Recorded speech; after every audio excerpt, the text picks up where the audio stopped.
Hello बच्चों, let's read the question which is that at constant temperature the equilibrium constant जिसे हम Kp से denote करते हैं for the decomposition reaction N2O4 gives 2NO2 is expressed by Kp is equals to 4x square P upon 1 minus x square where P is pressure and x is extent of decomposition. Which one of the following statement is true? तो कौन सी statement यहाँ पर true है? Option A, Kp increases with increase of P. Option B, Kp increases with increase of x. Option C, Kp increases with decrease of x. Option D, Kp remains constant with change in P and x. Here the key concept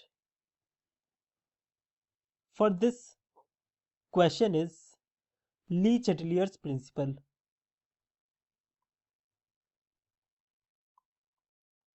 देखिए, इसके लिए सिर्फ ली Chatelier principal ही नहीं आप लोगों को पता होना चाहिए, इसके साथ साथ आप लोगों को पता होना चाहिए फैक्टर अफेक्टिंग इक्विलिब्रियम कांस्टेंट जिसे हम केसी से डिनोट करते हैं। तो देखिए, ली चैटलियर ने बताया था कि अगर कोई इक्वेशन या कोई रिएक्शन इक्विलिब्रियम में है तो वो किस डायरेक्शन में फेवर करेगी अगर आप प्रेशर, वॉल्यूम, कंसंट्रेशन, टेम्परेचर ये चीज चेंज करते हो। ठीक है, और वही फैक्टर्स जो अफेक्ट करते हैं इक्विलिब्रियम कांस्टेंट वो क्या है?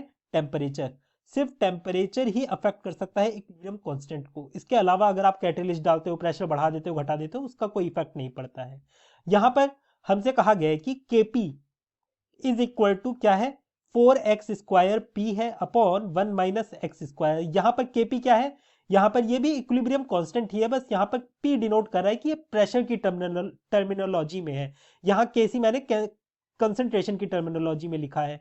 अगर आप इसे केपी भी कर दोगे तो कोई असर नहीं पड़ेगा, ये इक्विलिब्रियम कांस्टेंट ही है, बस ये गैसेस के लिए ये हम यूज करते हैं, गैसेस के लिए। ठीक है, यहां पर पी प्रेशर बता रखा है, एक्स एक्सटेंट ऑफ डिकम्पोजिशन बता रहा है कि ये जो N2O4 है ना, ये किस तरह से डिकम्पोज हो रहा है, किस एक्सटेंट में। फिर आगे क्या कहा गया है कि कौन सी स्टेटमेंट यहां पर सही है, हमें यह बताना है। ऑप्शन ए में कहा गया है कि KP increases with increase of P. मैंने कहा केपी सिर्फ अफेक्ट किससे होगा? टेम्परेचर से अफेक्ट होगा।